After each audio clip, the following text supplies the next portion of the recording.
RCB, the mighty RCB, যাদের fan following এতটাই বেশি আপনি পাগল হয়ে যাবেন, কিন্তু 18টি বছর তারা কোনো ধরনের ট্রফির স্বাদ পায়নি, কিন্তু তাদের ফ্যান ফলোইং কমেনি। কিন্তু গত বছর রজত পাতিদারকে যখন অ্যাজ এ ক্যাপ্টেন নিয়োগ দেওয়া হলো, তিনি কিন্তু প্রথম বছরই বাজিমাত করে ফেললেন অ্যাজ এ ক্যাপ্টেন। তিনি কিন্তু 18 বছরের যে খরা, সেই খরা কিন্তু পানি ঢেলে দিচ্ছেন, এমনকি নিজেদের করে একটা ট্রফি কিন্তু নিতে পারছেন। এটাকে আপনি সৌভাগ্য বলবেন, এটাকে দুর্ভাগ্য বলবেন, সেটা কিন্তু বলতে পারতেছে না। কারণটা কি, 18 বছর পরে আরসিবি ট্রফি তো ঠিকই জিততে পারলো, কিন্তু একটা কলঙ্ক কিন্তু তাদেরকে পিছু ছাড়তেছে না। একদিকে তারা ট্রফি জিতলো, ট্রফি নিয়ে তারা চেন্নাই সমিতে সেলিব্রেশনের জন্য গেল, এমনকি ওই সেলিব্রেশনে কিছু মানুষ মারা গেল রাস্তায়। মানুষ যখন মারা গেল তখন তারা সেলিব্রেশন করতেছে, এই খবর কিন্তু তাদের কানে পর্যন্ত ছিল।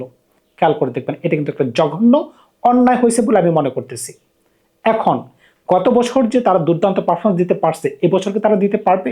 এবছর কি তারা প্লে অফে যেতে পারবে, নাকি টানা দ্বিতীয়বারের মতো তার ট্রফি জিততে পারবে? আপনি যদি আইপিএল এর হিস্ট্রি তুলে ধরেন, বিরাট কোহলি হচ্ছে একমাত্র প্লেয়ার যেখানে 18 বছর ধরে একটা ফ্র্যাঞ্চাইজির হয়ে খেলতেছেন। এমনকি আপনি যদি মনে করেন এবছর আরসিবি ট্রফি নিতে পারবে, তাইলে তারা হইতে পারবে তৃতীয় দল যারা এরকম কোনো রেকর্ড করতে পারবে যদি জিততে পারে। এর আগে 2010, 2011 সালে চেন্নাই সুপার কিংস, এমনকি 2019, 2020 সালে মুম্বাই ইন্ডিয়ান্স পরপর টানা 2 বছর কিন্তু ট্রফি জিততে পেরেছিল।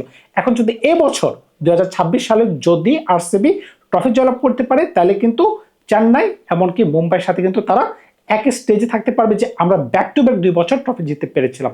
কিন্তু গতবার যে ট্রফি জিতেছিল, এটার পেছনে মূল কারণ কি ছিল? টিম কম্বিনেশনটা খুব সুন্দর ছিল, এমনকি সবাই মিলে কিন্তু কন্ট্রিবিউশন করছে। আপনার যদি মনে পড়ে থাকে, 9টা ম্যান অফ দ্য ম্যাচ হয়েছেন।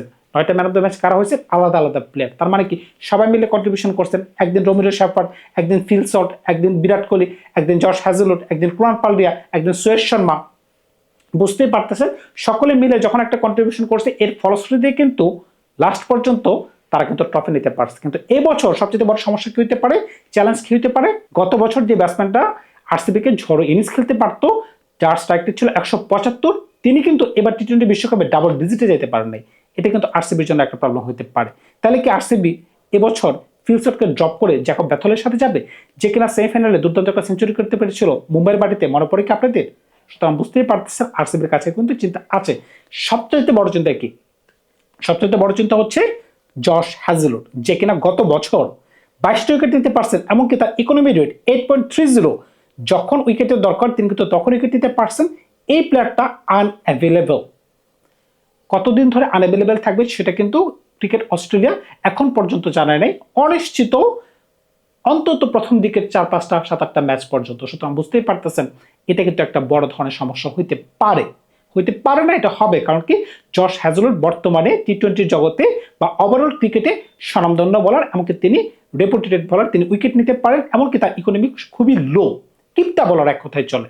সুতরাং এই দুইটা কিন্তু মেজর ইম্প্যাক্ট রাখতে পারে। এমনকি ইয়াস দেয়াল, যাকে আপনারা গত সিজনে দেখতে পারছেন দুর্দান্ত বোলিং করতে পারতেন, নতুন বলে মিডল ফেজে, এমনকি লাস্টের দিকে ইয়র্কার দিতে পারতেন।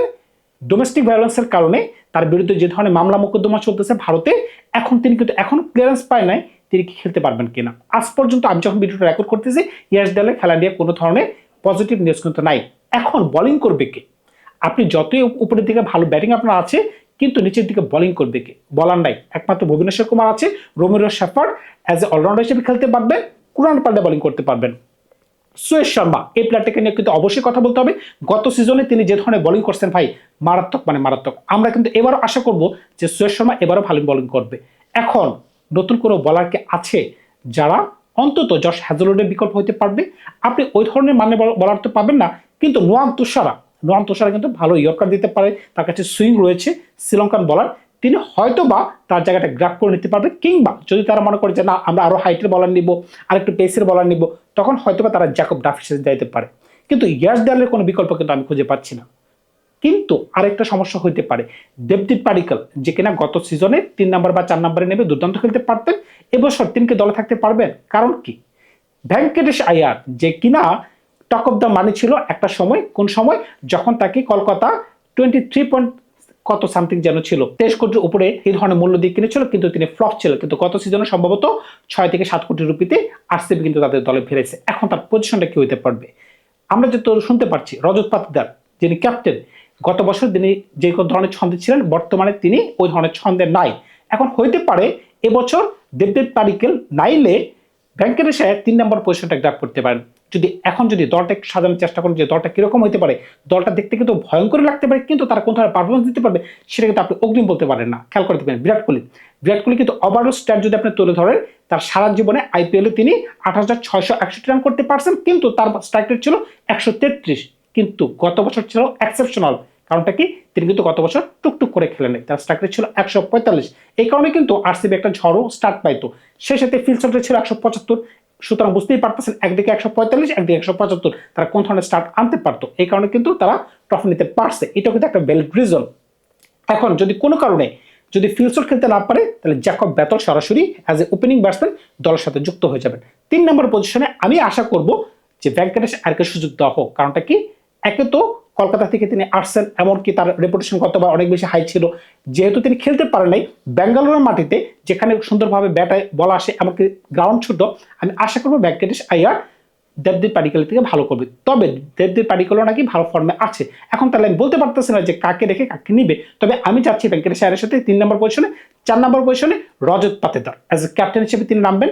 5 নম্বর খুবই গুরুত্বপূর্ণ। এখন টিম ডেভিডও নামতে পারেন, কিংবা আপনি যদি মনে করেন যে না, জিতেশ শর্মাকে আগে নামাবেন, জিতেশ শর্মাও কিন্তু নামতে পারবেন। তো 4 আর 5 নম্বরে তাদের মাঝখানে একটা কোলিশন হবে। 5 আর 6 নম্বরে।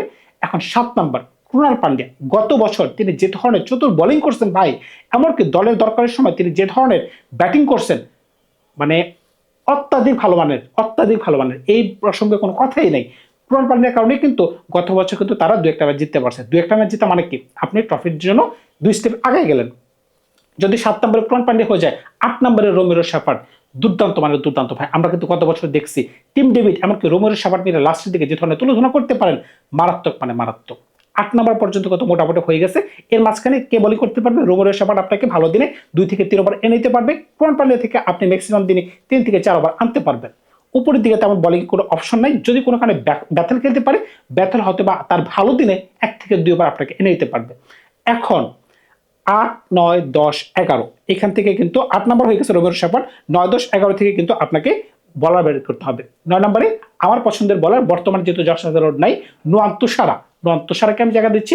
জ্যাকব ডাফিকে আমি দলে নিতে পারতেছি না। 10 নম্বরে সুয়েশ শর্মা, যেখানে ভালো লেগ ব্রেক বল করতে পারে। 11 নম্বর ভুবনেশ্বর কুমার, সবচেয়ে অভিজ্ঞ বলার। কেন বললাম, তার কাছে লাইন লেগ ভালো, তিনি ভালো ইয়র্কার দিতে পারেন, এমনকি নতুন বলে তিনি ভালো সুইং করতে পারেন।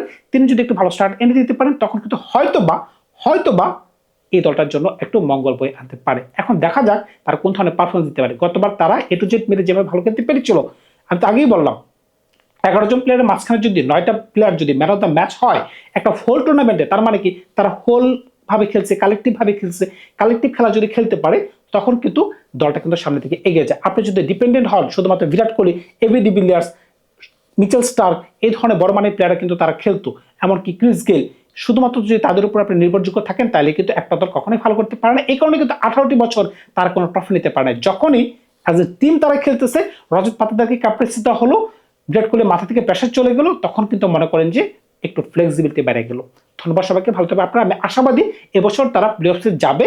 এখন আপনারা কমেন্টস করে জানাতে পারেন তারা কি আসলে যেতে পারবে কিনা।